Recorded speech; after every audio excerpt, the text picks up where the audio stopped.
Hai guys, perkenalin, nama aku Benika Jane Valerie, tapi just call Jane for short. Nah, hari ini aku mau sedikit sharing tentang tanggung jawab. Pertama-tama, apa sih tanggung jawab?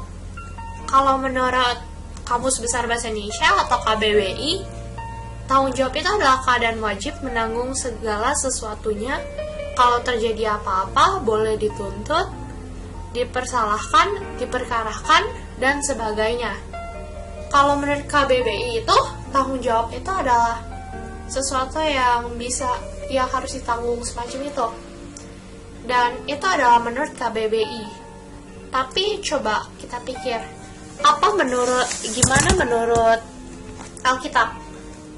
Kalau menurut Alkitab, sebenarnya di Alkitab sendiri gak pernah dijelaskan, maksudnya kayak tanggung jawab adalah kayak gini, tanggung jawab adalah kayak gitu. Sebenarnya nggak ada tulisan secara langsung yang dibicarakan di Alkitab.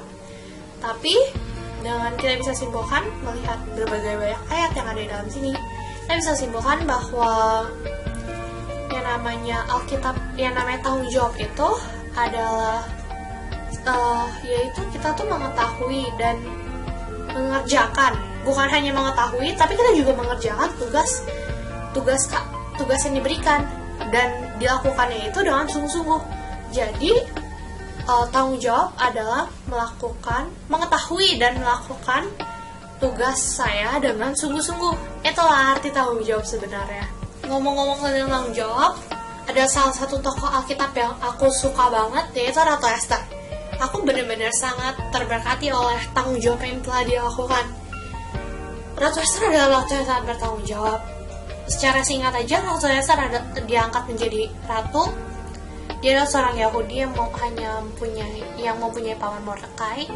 Dia diangkat menjadi ratu karena kecantikannya. Dan saat itu raja nggak tahu bahwa dia adalah orang Yahudi. Dan di sisi lain, penasehat raja yaitu Haman itu sangat tidak suka dengan orang Yahudi, terutama Mordekai.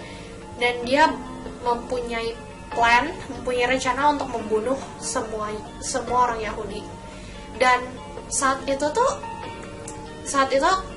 Mordekai tahu tentang rencananya itu, dan dia kasih ke Esther. Dan saat itu Esther nyadar tentang kewajiban dia. Kenapa dia tuh ditaruh sama Tuhan itu di kerajaan itu menjadi ratu. Di saat itu tuh Esther tahu bahwa Tuhan tuh punya rencana buat dia. Tuhan tuh mau untuk si Esther ini menyelamatkan umatnya. Dan pada saat ini Esther juga tahu bahwa untuk dia memohon kepada raja untuk dibatalkan itu semua, itu tuh mempunyai sesuatu yang taruhan yang sangat hebat, yaitu her life, yaitu dia punya hidup gitu. Karena saat dia mau ngomong sama raja kalau tidak dipanggil, dia bisa dibunuh kalau raja itu nggak mau kedatangannya dia. Nah, Ratu Esther ini mengambil tanggung jawab yang sangat besar. Dia choose untuk gak apa-apa deh, mending aku mati daripada rakyat aku mati kayak gitu. Itu suatu tanggung jawab yang diambil Esther, dan itu jarang kita temukan sekarang ini. Ratu Esther mau mengambil risk yang sangat gede. Ini bahkan nyawanya dia mau kasih seluruhnya tuh supaya dia bisa menyelamatkan umatnya gitu kan. Dan kerennya itu Tuhan tuh benar-benar Tuhan memberikan mereka kepada Esther, dan saat itu raja mau, dan raja mengangkat tongkatnya dan Ratu Esther selamat. Itu sangat keren, dan aku benar-benar terberkati banget sama cerita tentang Esther itu. Kenapa aku ambil cerita Ratu Esther pada hari ini? Karena aku merasa terinspirasi dengan ceritanya dia. Aku juga merasakan hal yang sama. Ini tentang mengambil tanggung jawab. Saat itu jika Esther gak mau ambil tanggung jawab itu, dan Esther pikir, oke, nggak usah, aku nggak usah masuk ke tempat raja, aku bisa save. Karena saat itu raja nggak tahu bahwa Esther adalah seorang Yahudi.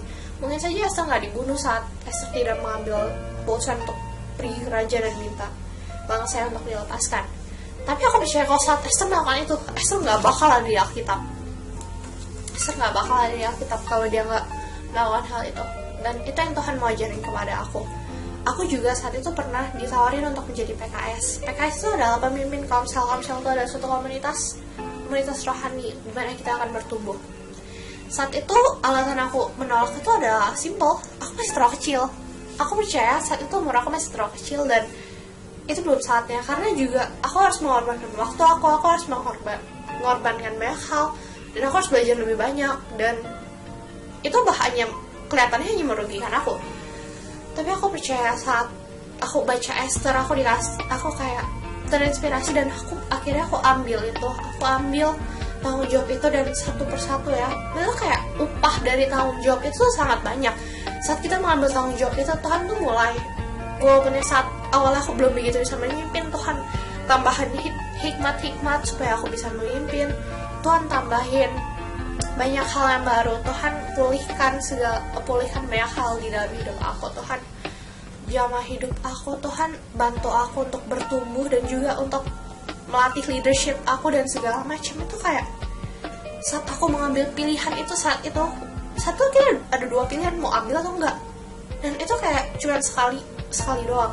Jadi saat aku ngambil itu rasanya tuh seluruh hidup aku sekarang kayak nggak mungkin bisa kayak sekarang kalau aku ngambil pilihan saat itu. Jadi aku benar-benar terberkati banget soal mengambil tanggung jawab ini. Kenapa sih aku bisa bilang tanggung jawab itu penting banget? Karena coba kita lihat ya, orang-orang yang bisa bertumbuh, orang-orang sukses itu adalah orang-orang yang mengetahui dan mengerjakannya itu. Orang-orang yang mau mengambil tanggung jawab walaupun lebih susah, tapi ya itu yang membuat mereka bertumbuh, dan itu tanggung jawab itu. Dan aku percaya kita semua itu bisa bertumbuh saat kita udah mulai mengambil tanggung jawab. Walaupun kelihatannya gak gampang, tapi aku percaya di Kolose 3 ayat 23. Apapun juga yang kau perbuatlah dengan segenap hatimu seperti untuk Tuhan dan bukan untuk manusia. Saat kamu ambil tanggung jawab itu dan kamu melakukan dengan segenap hati kamu, itu kayak Tuhan akan tambahkan di saat itu. Buat apa coba kita konten buat apa yang ada di bumi sekarang ini? Memang sih you only live once, dan kita live once itu ya untuk melayani Tuhan, karena kita harus fokus dengan apa yang nanti akan terjadi nanti afterlife. Dan kayak aku percaya di Roma 12 ayat 11, janganlah hendaknya kerajinanmu kendor, biarlah rohmu menyala-nyala dan melayani Tuhan. Di saat kita masih bisa, ayo kita layani Tuhan, ngambillah tanggung jawab sebanyak-banyaknya. Kita harus kayak prove ourselves that kayak we are the children of God. Kita kayak harus melakukan yang terbaik buat Dia. Oke, itu aja deh buat hari ini. So, bye!